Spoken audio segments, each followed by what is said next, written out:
Beaucoup Elisa Bertholomé, nos invités ce matin. Aurore Berger, bonjour. Bonjour. Vous êtes présidente déléguée de la République En Marche à l'Assemblée nationale, mais tout va peut-être changer d'ici à quelques jours maintenant. Candidate à votre réélection dans les Yvelines, Clémentine Autain, vous aussi députée sortante de Seine-Saint-Denis, la France Insoumise. Bonjour. Bonjour. Candidate à votre réélection, on donnera vos résultats dans quelques instants. Alain Duhamel est avec nous. Bonjour. Alain, ravi de vous accueillir à cet horaire inhabituel, mais vous êtes toujours le bienvenu. Et Mathieu Croissando, bonjour. Bonjour. Mathieu, j'aimerais avoir votre sentiment pour commencer, Alain Duhamel, sur, en effet, cette drôle de soirée, avec plus de surprises qu'on ne l'imaginait, et au fond, cette idée que tout le monde est un peu dans l'expectative aujourd'hui. Comment analysez-vous cela ? Bon, c'est vrai que hier soir, les choses se sont passées très différemment de tous les précédents, dans ces circonstances-là. Bon, donc il y avait une confusion. Je dirais quand même que le premier tour, c'est une victoire de Jean-Luc Mélenchon. C'est lui qui a fait, enfin lui, c'est son parti qui a fait une percée, incontestablement, par rapport à la présidentielle. Bon, Emmanuel Macron, ses partisans font moins que lui au premier tour de la présidentielle, donc l'avantage est pour Jean-Luc Mélenchon. Je ne dirais pas du tout que je pense que ça sera la même chose au second tour. Mais le premier tour, franchement, qui a gagné ? Jean-Luc Mélenchon, le Parlement, parce que de toute façon, quoi qu'il se passe dimanche prochain, il va retrouver une importance à l'Assemblée bien plus significative que ça ne l'est depuis des dizaines d'années. Bon, et malheureusement l'abstention. Oui, l'abstention qui en effet a été très forte. Alors, évidemment, est-ce que vous êtes tous d'accord sur ce constat, sur la victoire de Jean-Luc Mélenchon ? De premier tour. De premier tour, Mathieu. Quand on arrive troisième à la présidentielle et que les couleurs qu'on défend arrivent premier ex aequo ou légèrement devant ou légèrement derrière, oui. Si on regarde en termes de rapport de force électorale, on voit qu'il y a quand même eu quelques pertes en ligne entre le score de la gauche cumulé au premier tour de la présidentielle, si on additionne le score de Jean-Luc Mélenchon, d'Anne Hidalgo, de Fabien Roussel, de Yannick Jadot qui tutoyait les 30%, et aujourd'hui on a 25%. Après, Alain a raison de dire qu'il y a un premier tour qui est plutôt souriant pour la NUPES et un second tour qui risque d'être moins souriant pour une question de réserve de voix. Quand vous faites l'union de la gauche au premier tour, vous avez moins de réserve au second. Et sur la tonalité, d'une certaine façon, Jean-Luc Mélenchon a réussi son pari parce qu'il a redonné des couleurs à la gauche, il va permettre d'envoyer un nombre considérable de députés, alors il y en a à la gauche, on avait à peu près un peu moins de 60, là on parle de 180, peut-être 200, donc ça c'est réussi.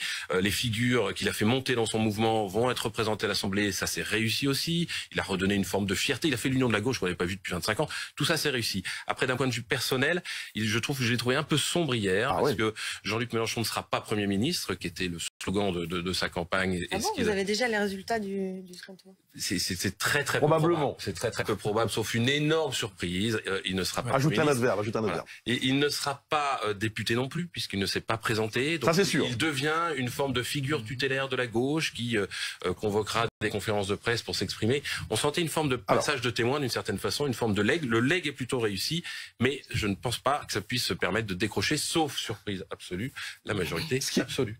C'est vrai, ce qui peut permettre de faire aussi une nuance, Clémentine Autain, c'est que si on regarde les résultats de 2017, 2017-2022 en totale gauche, c'est moins bien.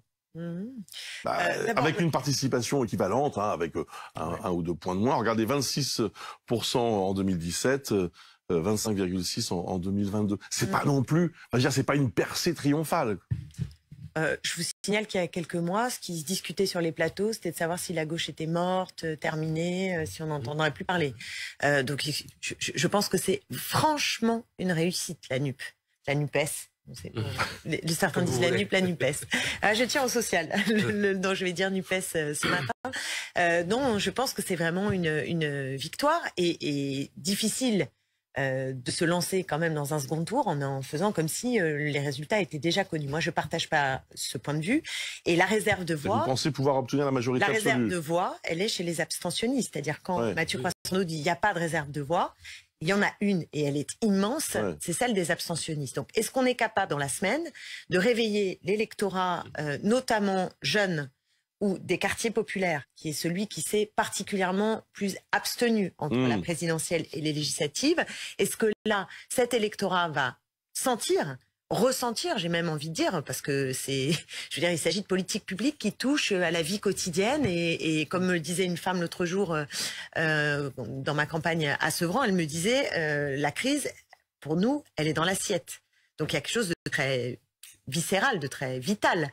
Donc, est-ce que cet électorat va saisir l'opportunité? Et c'est pour ça que, y compris les scores du ministère de l'Intérieur, il y a une dimension performative, vous voyez, de ce qu'on entend. Si vous répétez toute la journée, ensemble, la majorité est en tête, ou si vous dites la NUPES est en tête, ça change un peu la petite musique de fond. Et c'est important de dire ce matin, très fortement, que nous avons réussi notre pari, nous avons renversé la table. C'est soit la Macronie 50+ avec Macron, soit un changement en profondeur social et écologique avec la NUPES. Alors, je n'ai pas encore donné la parole à Aurore Bergé. Sur le score de la NUPES, vous reconnaissez en effet qu'il y a une sorte de percée? Déjà, la victoire, elle se mesure au second tour. Et c'est ça qui est important. C'est qu'on a 5 jours pour convaincre de la nécessité d'avoir une majorité claire et nette pour la majorité présidentielle. C'est ça notre responsabilité, c'est de faire en sorte de mobiliser, en effet de mobiliser celles et ceux qui se sont abstenus au premier tour et de mobiliser celles et ceux qui ont fait d'autres choix de premier tour et qui ne voient pas forcément leurs valeurs, leurs idées être exactement représentées au second. Ça, c'est notre responsabilité. Ensuite, sur les résultats de premier tour, quels sont les candidats qui sont qualifiés? Et là, quand on regarde les candidats qui sont qualifiés au second tour, c'est clairement et nettement d'abord la majorité présidentielle, puisque ce sont 421 candidats de la majorité présidentielle qui sont qualifiés. Donc c'est ça qui est important. Après, notre responsabilité, encore une fois, en effet, c'est une mobilisation absolue. Est-ce qu'il y a une dynamique pour la NUPES? Je serais bien dans l'incapacité de dire le contraire. Ça se mesure, ça se voit. Ça veut dire aussi qu'il y a une clarté du choix qui va devoir s'opérer pour dimanche prochain, bloc contre bloc. Au moment de la présidentielle, il y avait 2 blocs. C'était la majorité présidentielle avec le président de la République, réélu, ce qui était inédit sous la 5e d'avoir un président réélu hors cohabitation face à l'extrême droite. Et là, c'est à nouveau la majorité présidentielle face à l'extrême gauche. Et c'est notre responsabilité de mobiliser en disant clairement aussi ce que cette alliance de gauche veut dire. Ça n'est pas une alliance de centre-gauche.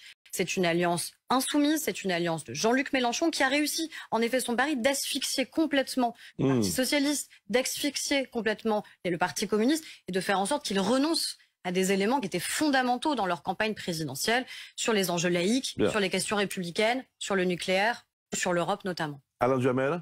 Oui, il me semble que dans cet entre-deux tours, qui va être aussi animé que la campagne du côté présidentiel a été morne avant le premier tour. Le second tour, ça va être intense, ça va être incandescent. Mais il me semble qu'il y a 2 phénomènes simultanés qui vont être déterminants. Le premier, c'est la participation, qui arrivera à faire venir davantage d'électeurs et d'électrices.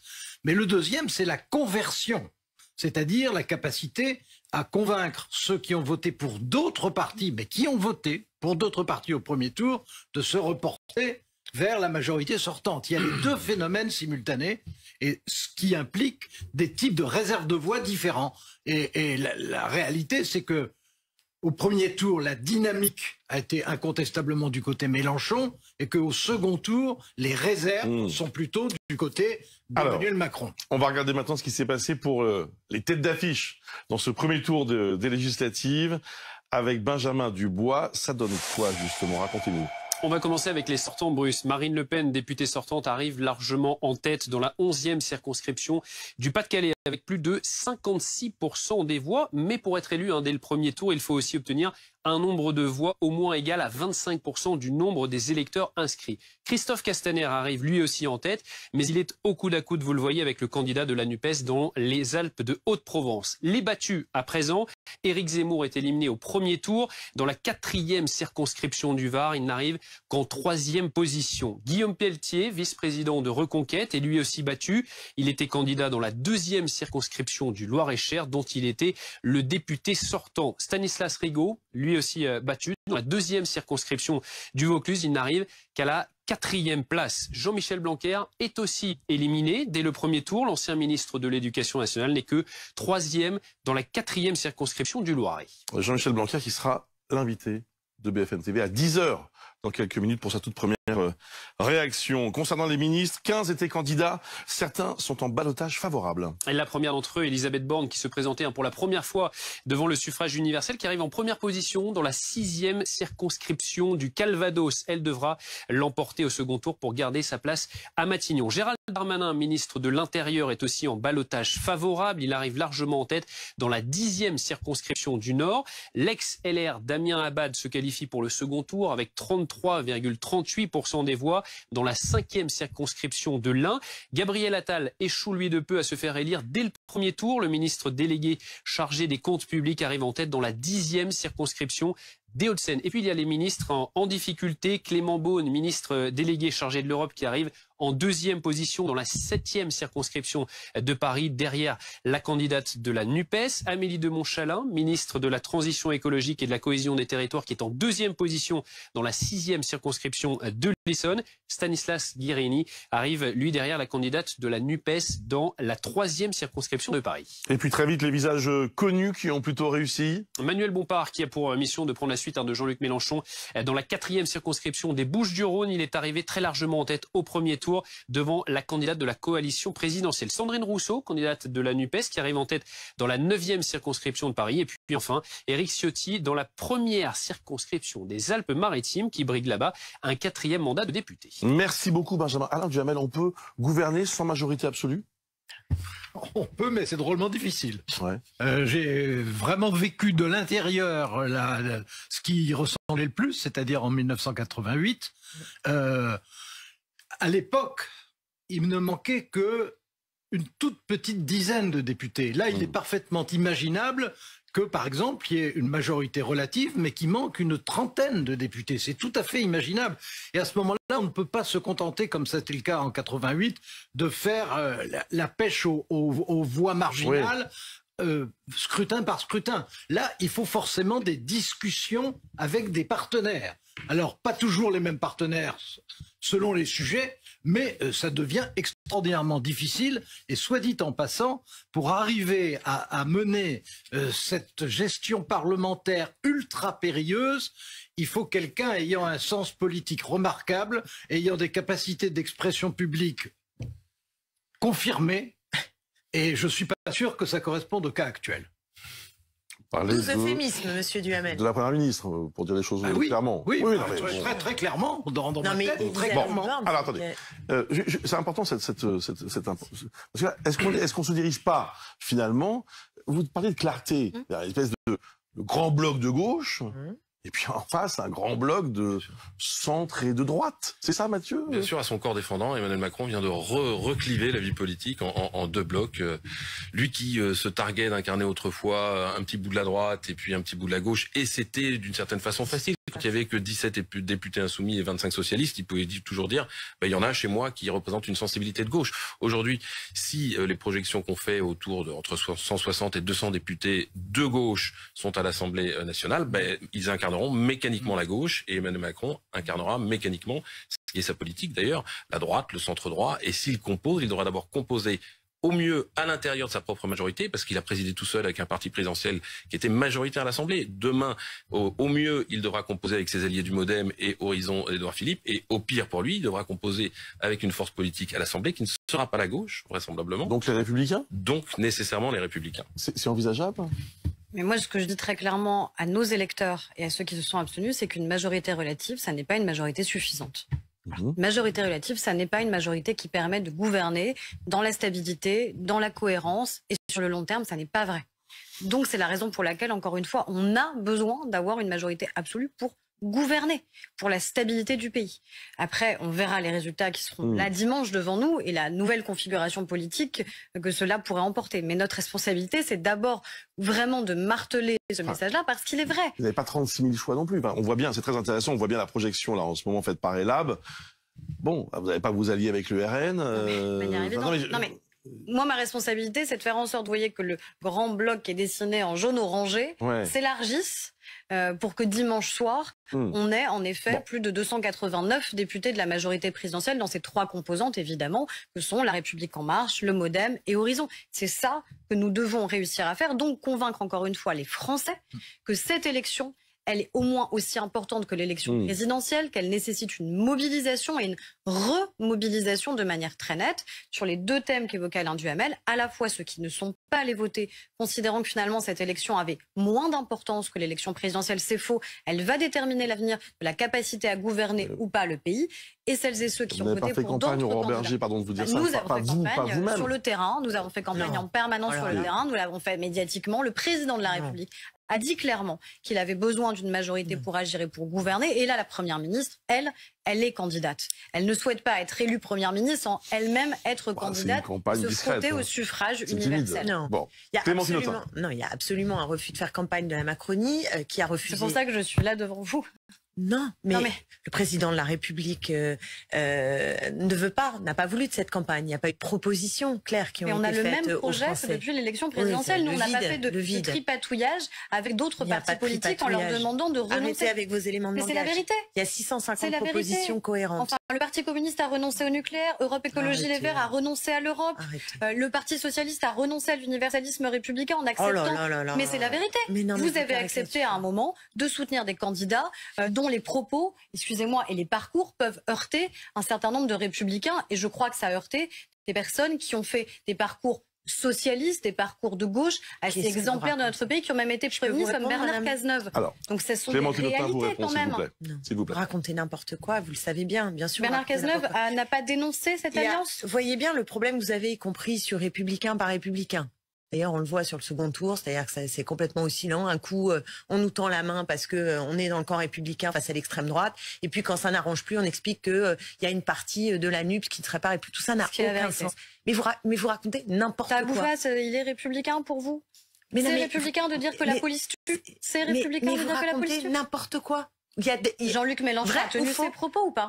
Madame, est-ce que Jean-Luc Mélenchon a dit la police tue? Est-ce que Jean-Luc Mélenchon a parlé de rétablissement de la peine de mort? Si vous me laissez terminer une phrase, vous allez voir, ça va bien se passer. La réponse est oui. Est-ce que ce sont des propos républicains? La réponse est clairement non. Est-ce que c'est républicain d'avoir des policiers qui tuent? Mais les policiers ne tuent pas. Est-ce que c'est républicain d'avoir des policiers qui tuent?